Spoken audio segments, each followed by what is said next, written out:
Welcome to day one of the Warwick Economics Summit 2020. My name is Thomas Curran, and today I'm delighted to be joined by Giampaolo Di Paola, former Defence Minister of Italy and Chairman of the NATO Military Committee. Mr. Di Paola, thank you very much for agreeing to have this interview today. Thank you for you. If you like, I'd like to jump straight into the questions. Yes, please, do it. Mr. Di Paola, we are speaking today at a time when increasingly international alliances seem to be at risk, especially due to declining American leadership on the global stage.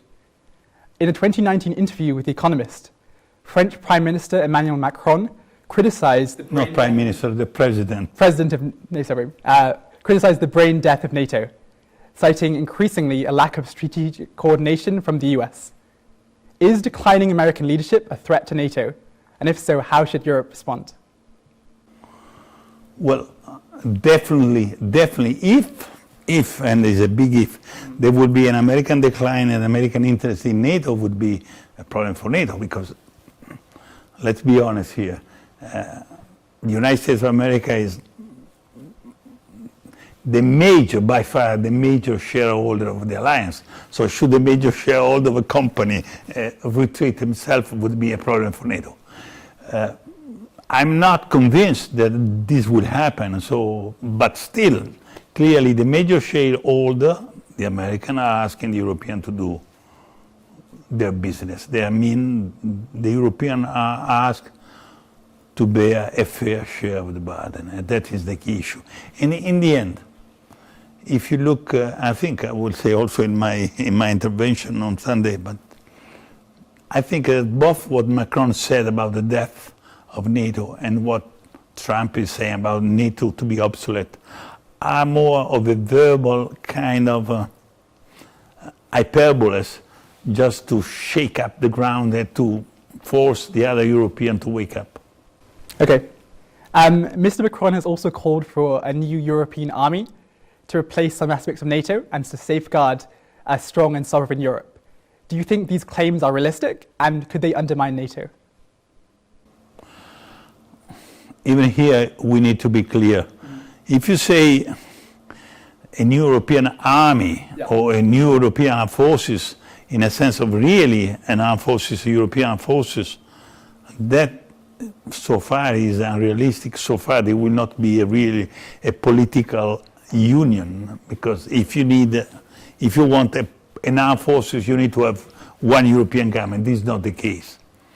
A stronger European defense is another matter, and that is essential both for European and for the preservation of the alliance. Because if the Europeans would not increase the defense spending and they will not increase the defense capacity, and to do that they can do it better together, I think the alliance would be at risk. The alliance will be at risk not because of the American. The alliance will be at risk because of the Europeans. Okay. So you mentioned defense spending in your answer. One of the main criticisms of President Trump has been unequal burden sharing in NATO. In 2014, NATO member states affirmed the necessity of spending at least 2% of their GDP on NATO and in defense by 2024. At present, only 7 of 29 states currently fulfill these targets. Is this a cause for concern, and should Europe be forced to pay their fair share? It is a matter of concern, definitely. But you see, there are what really matter than some key European countries spend that, because with all due respect for all European countries, if Luxembourg spend 2%, doesn't change the skyline of European defense. If Germany spent 2%, that changed the picture. If Italy spent 2%, that changed the picture. So what is really matter is that some key European country do really invest in defense, in serious defense. That is the key. Okay.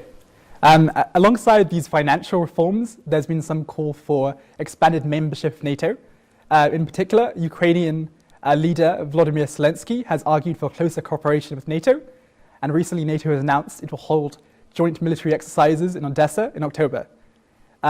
These proposals have drawn some criticism by some members of NATO who've argued it could lead to escalation of military escalations with Russia. In the balance of these two arguments, do you think NATO should allow Ukraine to join? There's no realistic possibility in the short term for Ukraine to join NATO. It is a reality to increase partnership, so to reinforce cooperation with Ukraine, but it's not a realistic proposition. And there is no unity, as you said, in NATO about that, and that has to do with fundamentally how to approach the Russian issue. That's clear. And how would you approach the Russian issue? Do you think partnerships are the key, and working with other allies, non-member states, is the most important way forward? Well, I think that the present policy of NATO, therefore reinforcing deterrence, but try to have a dialogue with Russia is the right policy. We need to be strong in defense to prevent or to deter Russia from doing any, if ever thought of, stupid move. But at the same time, we need to show to Russia that we are ready, seriously ready, to engage with them. And that is not yet the case, because let's be honest and frank, there is a clear divide in NATO among some allies, in particular the Eastern European allies who don't trust at all Russia, therefore they don't see any possibility of having a serious dialogue with them, and other important European country, and NATO European country, who do believe that we should try to give an effort to try to open a dialogue with Russia. So at present, the situation is still somehow frozen, and so we will see what happens. I think strong deterrence, strong defense, and the opening up, I think it is the right strategy. I'd like to move a little bit from membership questions to NATO's evolution. So you've, in an article, argued against NATO being obsolete and said it must adapt to the times. Against NATO? You argued against the principle of NATO being obsolete and said it must adapt to modern times. NATO recently celebrated its 70th birthday, and today the world we live in is much more technologically advanced than it was when it was first created. We face a number of new threats such as cyber warfare, information warfare, violent extremism, and hybrid warfare. So what do you perceive as the greatest modern threat affecting NATO? And how can the organization continually adapt to these new threats? Strange enough, I believe the greatest threat to NATO is the NATO itself. That means the NATO European members. Because if the NATO European members do not understand that they really have to engage themselves in a serious transformation, then NATO is at a risk. Because at that point, the US will really start to take distance from the alliance. So the greater risk is ourselves. Ourselves, I mean European NATO members. We have really to seriously engage in rethinking our defense engagement. It's not just a matter of money. Money and resources is important, but it's also a way we look at to be able to have a voice within the alliance vis-à-vis the United States. And to have a voice in the alliance vis-à-vis the United States, you need to be much more capable. And that's what the Americans are asking for. And in the end, this is one point.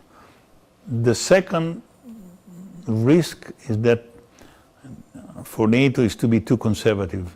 We are living in a globalized world with global threat. So also NATO somehow have to have a more global, a wider approach. We cannot just say, as we did so far, Russia, Russia, Russia. Russia certainly need to be deterred, but Russia is not the only game in town. And if you are looking from a US perspective, China is a very bigger problem than Russia.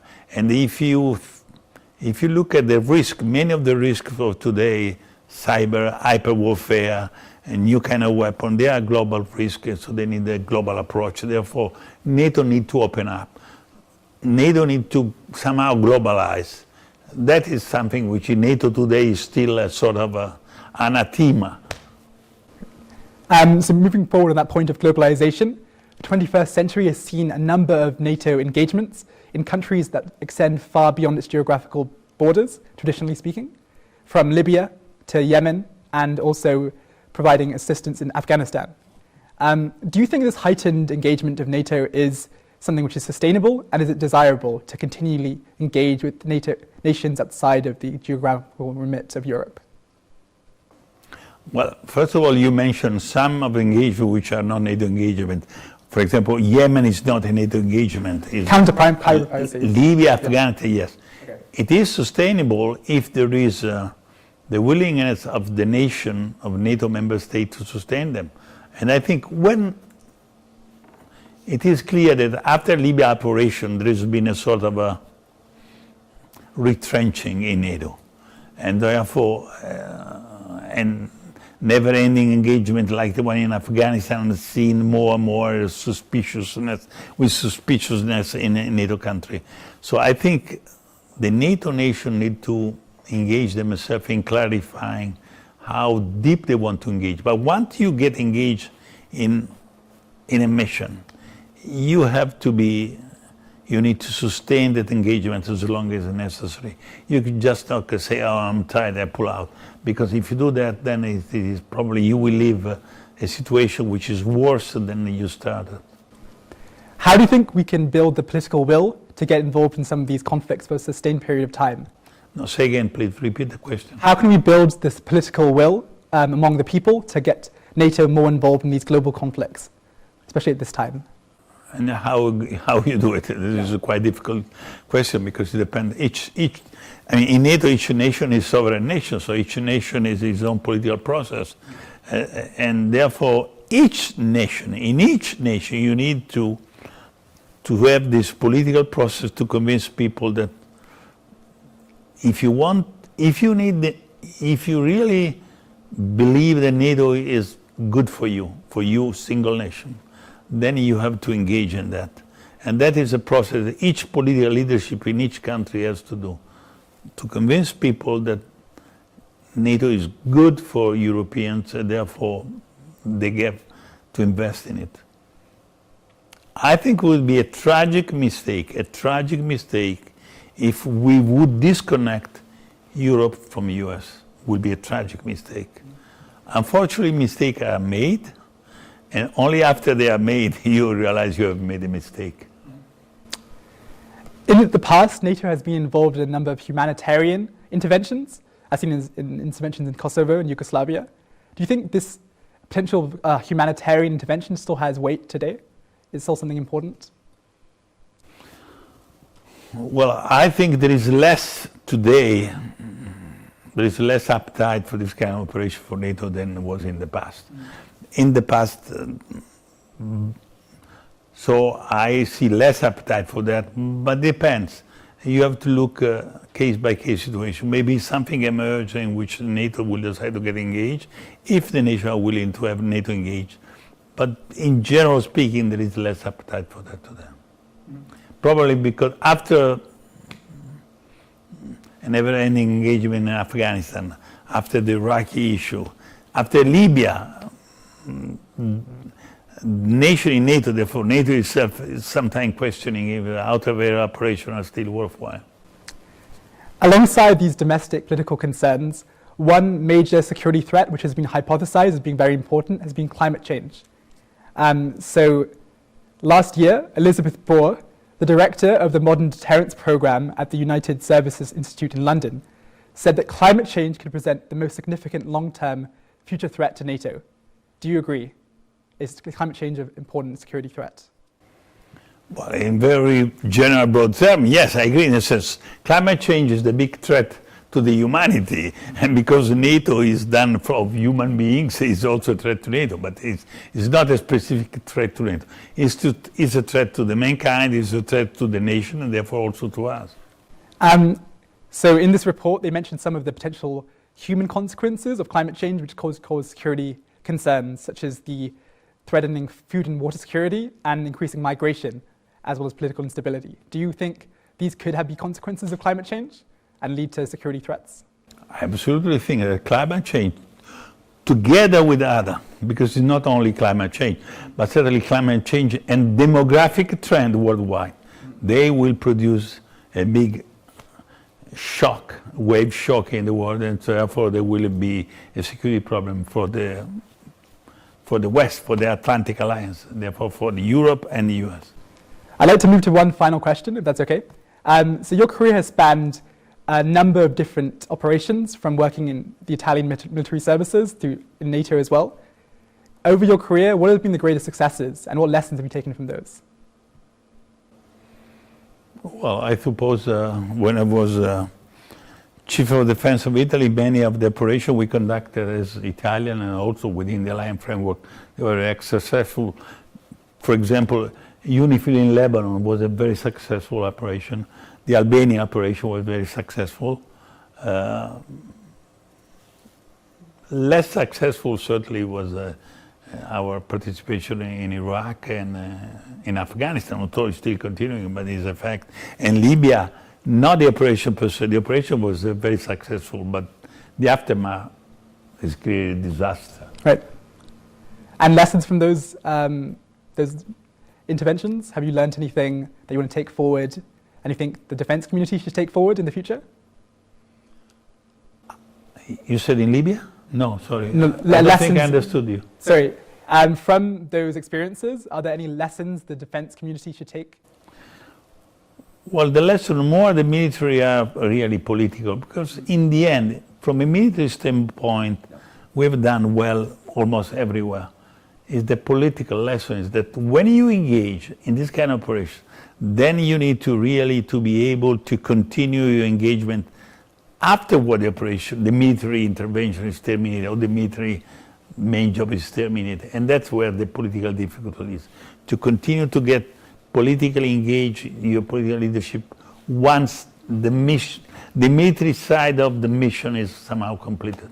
So the issue is there, is the political willingness to continue to get engaged and to bring, after the strictly military intervention is over, to bring all the power of the nations. And so what is called comprehensive approach, which is a very nice word. We talk a lot of comprehensive approach, but in reality, political issue is very, very resistant to do it. Unfortunately, that's all the time we have today. Thanks a lot for the interview. Thanks to you. Very enlightening. Thanks a lot. It's been a pleasure. Thank you.